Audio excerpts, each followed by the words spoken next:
ဟုတ်ကဲ့အားလုံးပဲမင်္ဂလာပါဒီနေ့တော့ American သမ္မတ US ဒေါ်လာပေါ်မှာလက်မှတ်ထိုးမဲ့အကြောင်းနဲ့ပတ်သက်ပြီးကျွန်တော်သိသလောက်ကျွန်တော်မျှဝေပေးတော့မှာဖြစ်ပါတယ်ပထမဆုံးတစ်ခုအနေနဲ့သိထားရမှာက American ဒေါ်လာရဲ့ငွေကြေးဖြစ်ပါတယ် American ဒေါ်လာငွေကြေးဘယ်လိုပေါ်ပေါက်လာလဲအခုချိန်ဘယ်လိုတွေရှိနေလဲအဲ့ဒီချိန်တုန်းကဘယ်လိုစတင်ခဲ့လဲဆိုတဲ့အကြောင်းတွေကိုသိထားတင်ပါတယ်ပထမဆုံး American ဒေါ်လာကို1860ကျော်ပေါ့နော်1800ဝန်းကျင်လောက်ကသူတို့စီဘယ်ဝါပြီးချင်းအချိန်လောက်ကသူတို့ထုတ်ခဲ့ပါတယ်ထုတ်ခဲ့တာဘာကြောင့်လဲဆိုတော့ပေါင်စတာလင်ပေါ်မှာမမီခိုချင်တာရဲ့အချိန်တုန်းကကြီးစိုးနေတဲ့ဗြိတိရှကြီးစိုးနေတဲ့အချိန်ဒါကြောင့်ပေါင်စတာလင်ပေါ်မှာမမီခိုချင်တာရဲ့ပြီးတော့စပိန်ဒေါ်လာပေါ်မှာမမီခိုချင်တာကြောင့်ရဲ့သူတို့ဒီလိုထုတ်ဖို့အတွက်အကြောင်းဖန်လာပေါ့နော်အဲ့အချိန်မှာသူတို့ကွန်ကရစ်တွေမှာသူတို့စီဝေးတွေခေါ်ပြီးချမှတ်လိုက်တယ်ပေါ့နော်1860နဲ့မှ1861လောက်ဖြစ်မယ်ပေါ့နော်ကျွန်တော်လည်းတိတိကျကျမမှတ်မိပါဘူး1861လောက်မှာသူတို့ဥပဒေမူကြမ်းချလိုက်တယ်ပြီးတော့ငွေစက်ကူထွက်လာတယ်ပေါ့နော်ငွေစက်ကူထွက်ပြီးနောက်တစ်နှစ်မှာပဲကွန်ကရစ်ကစီဝေးပြန်ခေါ်တယ်38ကြိမ်မြောက်ကြိမ်မြောက်အစည်းအဝေးခေါ်တယ်အဲ့ဒါစီဝေးခေါ်ပြီးလို့ရှိရင်သူတို့အဲ့ပေါ်မှာလက်မှတ်ထိုးရမှာပေါ့နော်ဘာလို့လဲဆိုရင်ငွေကြေးတွေအတူထုတ်တဲ့လူတွေရှိတဲ့အတွက်ကြောင့်လက်မှတ်ထိုးရမယ်လက်မှတ်ထိုးရမယ်လူကဘယ်သူဖြစ်တယ်လဲဆိုတော့သူတို့ကွန်ကရစ်မှာဆုံးဖြတ်ကြတယ်ဆုံးဖြတ်လိုက်တဲ့အချိန်မှာအမေရိကန်ဒီတပြည်လုံးပေါ့နော် United States of America တပြည်လုံးရဲ့ဘန်နာထိန်ဒါမှမဟုတ်ဘန်နာဆိုနှစ်ယောက်လုံးဖြစ်စေတယောက်ပါဖြစ်စေသူတို့လက်မှတ်ထိုးရမယ်ဆိုပြီးဆုံးဖြတ်လိုက်တယ်အဲ့ချိန်ကနေပြီးကမှအခုချိန်ကြီးရောက်လာပါတော့အခုချိန်2026မတ်လ26ရက်နေ့မှာသူတို့ဆုံးဖြတ်ချက်တစ်ခုချလိုက်တယ်အမေရိကန်ဘန်နာရေးဝန်ကြီးအစားအမေရိကန်သမ္မတဒေါ်နယ်ထရန့်ကဒီလာမဲ့အမေရိကန်250ပြည်မှာလက်မှတ်ထိုးမယ်ဆိုပြီးကမှသူတို့ရဲ့ဘန်နာရေးဝန်ကြီးကနေကမှကြေညာတယ်ပေါ့နော်အဲ့လိုမျိုးတွေတကယ်ရောလုပ်လို့ရလားလုပ်လို့ရရဆိုဒါဘယ်လိုဆုံးဖြတ်တာလဲဆိုတဲ့အကြောင်းကိုကျွန်တော်နည်းနည်းလေးပြောပြချင်တယ်အရင်တုန်းကတော့သူတို့ဒီကွန်ကရစ်မှာအစည်းအဝေးခေါ်ပြီးဆုံးဖြတ်ခဲ့တာပေါ့နော်အစည်းအဝေးခေါ်ပြီးဆုံးဖြတ်ခဲ့တဲ့နောက်ပိုင်းမှာဒါမဖြစ်တင်ဘူးသူတို့ဌာနတစ်ခုတစ်ပြည့်တက်ထားတင်အဲဆိုရင်အမေရိကန်ဘန်နာရေးဝန်ကြီးဌာနအကုန်လုံးလွှဲလိုက်တာပေါ့နော်ငွေစက်ကူလည်းမင်းတို့ထိုးအပေါ်မှာထိုးတဲ့လက်မှတ်ထိုးမဲ့တူလည်းမင်းတို့ကိုယ်တိုင်ဆုံးဖြတ်လို့မပြောပေမဲ့မင်းတို့ကိုယ်တိုင်ငွေချင်းနဲ့ပတ်သက်ပြီးစီမံဆိုရင်ကမှသူတို့အကုန်လုံးကိုပြောလိုက်တဲ့အချိန်မှာသူကဘယ်လိုဖြစ်သွားလဲဆိုတော့သူတို့နဲ့မဆိုင်တော့ဘောနော်အစိုးရနဲ့မဆိုင်တော့ဘူးသူတို့အစိုးရခန့်အပ်ထားတဲ့အစိုးရနဲ့မဆိုင်တော့ဆိုရင်အစိုးရခန့်အပ်ထားတဲ့ဘန်နာရေးဝန်ကြီးရဲ့ဘန်နာဆိုးရဲ့သူတို့ဆုံးဖြတ်ချက်ဖြစ်သွားတာပေါ့ဆုံးဖြတ်ချက်ဖြစ်သွားတဲ့နောက်ပိုင်းကြတော့ဘလို့ဖြစ်လာလဲဆိုတော့အခုကိစ္စတွေဖြစ်လာတယ်ပေါ့နော်ဒီမှာကွန်ကရစ်ကဘာမှပြောပိုင်ခွင့်မရှိဘူးဘာလို့လဲဆိုဥပဒေအရဒီငွေကြေးနဲ့ပတ်သက်တာဘန်နာရေးဝန်ကြီးဌာနအသက်ဆိုင်တဲ့အတွက်ဘန်နာရေးဝန်ကြီးဌာနဆုံးဖြတ်လို့ရှိရင်ကွန်ကရစ်ကဒီကိစ္စနဲ့ပတ်သက်ပြီးဘာမှပြောလို့မရဘူးပေါ့နော်အဲ့ဒါကနေပြီးစပြီးကမှအမေရိကန်ဒေါ်နယ်ထရန့်ကဒါကိုအခွင့်ကောင်းယူပြီးသူရဲ့လူယုံတော်လို့ပြောရမလားဒါမှမဟုတ်သူစကားနားထောင်တဲ့လူလိုပဲပြောရမှာအဲ့လူဘန်နာရေးဝန်ကြီးခန့်လိုက်တယ်ဘန်နာရေးဝန်ကြီးခန့်လိုက်ပြီးတော့သူဖြစ်ချင်တဲ့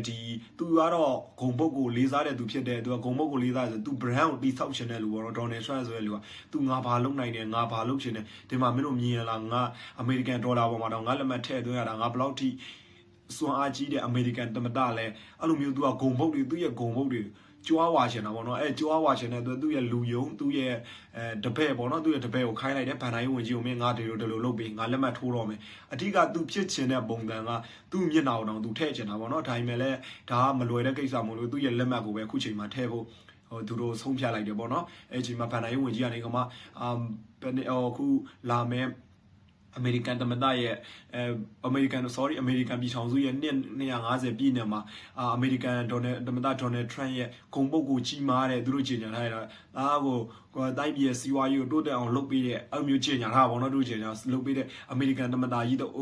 ဒေါ်နယ်ထရန့်ရဲ့လက်မှတ်ကိုထည့်ပေးသွားမှာပါဆိုပြီးသူတို့ကြေညာလိုက်တယ်ပေါ့နော်အဲ့ကြေညာလိုက်တဲ့အချိန်မှာတစ်ကမ္ဘာလုံးကဟာကလေးဟင်ကလေးဖြစ်သွားပါနော်ဒီဟာကနှစ်ပေါင်း200ကျော်နေနှစ်ပေါင်း300နီးပါးတောင်ရှိနေပြီလက်မှတ်ထိုးတာအစစ်လာမပြောင်းခဲ့တာ1800ကျော်ကလေးကအခု2000ထိဆို200ကျော်300နီးပါးရှိနေပြီ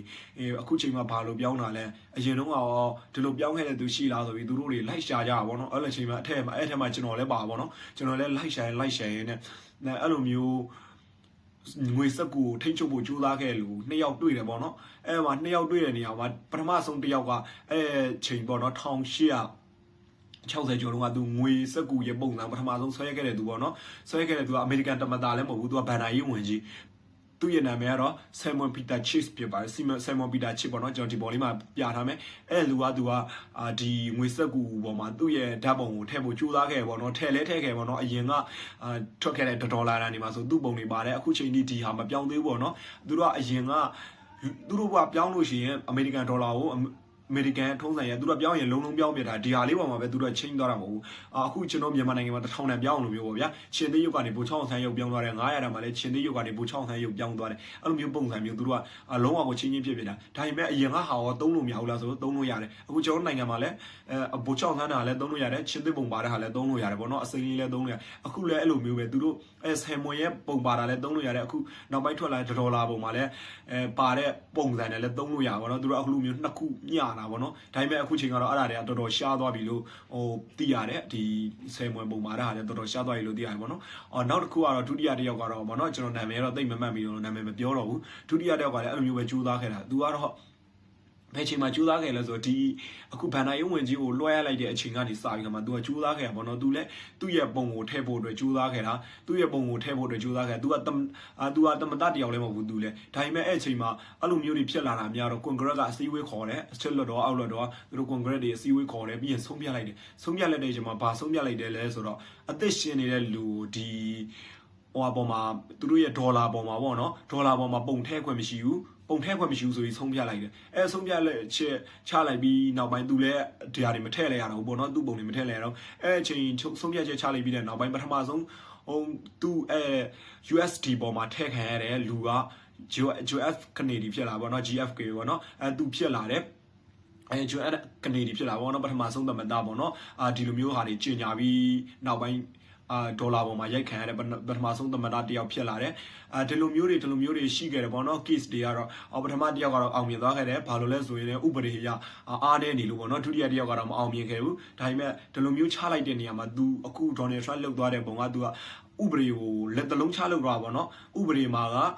ကွန်ဂရက်ကနေပြီးဆုံးဖြတ်ရမှာမဟုတ်ဘူးဘန်နာရေးဝင်ကြီးကနေဆုံးဖြတ်ရမှာပြီးတော့ဆုံးဖြတ်လိုက်တဲ့လူက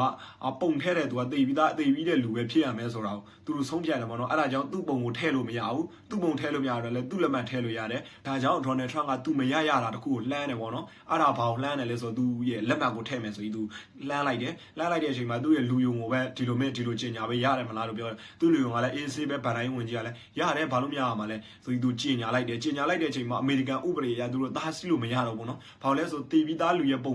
ကိုဝဲထဲရမယ်မတီသေးသားလူကိုထဲလို့မရသေးဘူးအဲ့နေရာမှာသူလွတ်သွားတယ်ပေါ့နော်လက်သလုံးချပေါ့ပြီးတော့လည်းဘန်နာရေးဝင်ကြီးဌာနကပဲငွေကြေးကိုစီမံခန့်ခွဲမှုရှိတယ်စီမံခန့်ခွဲလို့ရမယ်ဆိုတာကြောင့်ဘန်နာရေးဝင်ကြီးဌာနချမှတ်လိုက်တဲ့အတွက်ကွန်ဂရက်ကဘာမှပြောလို့မရတော့ဘူးပေါ့နော်အဲ့ဒါကြောင့်အခုလိုမျိုးဒီလိုဖြစ်လာတာပေါ့နော်ဒီလိုအမေရိကန်သမ္မတရဲ့လက်မှတ်ပါဖို့အကြောင်းဖန်လာတာဖြစ်ပါတယ်ဒီလက်မှတ်ကိုလာမယ့်ဇူလိုင်လ4ရက်နေ့မှာထုတ်ပြန်သွားမယ်လို့သူတို့ဘက်ကကြေညာထားတယ်ပေါ့နော်ဒါပေမဲ့တရားဝင်တိတိကျကျကြေညာထားတဲ့ရက်တော့မရှိသေးဘူးဒီလိုမျိုးဖြစ်ဖို့များတယ်ပေါ့နော်လာမယ့်ဇူလိုင်လ4ရက်နေ့ကအမေရိကန်ပြည်ထောင်စုရဲ့နှစ်250ပြည့်ဖြစ်တဲ့အတွက်အဲ့ဒီနေ့မှာကြေညာဖို့ရှိတယ်ဆိုပြီးတော့မှသူတို့ကပြောသွားတယ်အဲ့ဒီမှာပုံနှိပ်ဖို့ရှိတယ်ဆိုပြီးတော့မှပြောသွားတယ်ပေါ့နော်ဟုတ်ကဲ့ပါဒါကတော့ကျွန်တော်ဒီနေ့ပြောပြသွားတာကတော့ကျွန်တော်သိတဲ့လောက်အမေရိကန်သမ္မတတယောက်ရဲ့လက်မှတ်ပါလာတော့မယ်အမေရိကန်ဒေါ်လာစာရွက်ဟာဘာကြောင့်ဒီလိုဖြစ်လာလဲပြီးတော့ဘလို့တမိုင်းကြောင်းတွေရှိခဲ့လဲဆိုတဲ့အကြောင်းကိုကျွန်တော်သိတဲ့လောက်မျှဝေပေးသွားမှာဖြစ်ပါတယ်အားလုံးကိုကျေးဇူးပဲတင်ပါတယ်နောက်ဗီဒီယိုမှာပြန်လည်ဆုံတွေ့ကြပါမယ် bye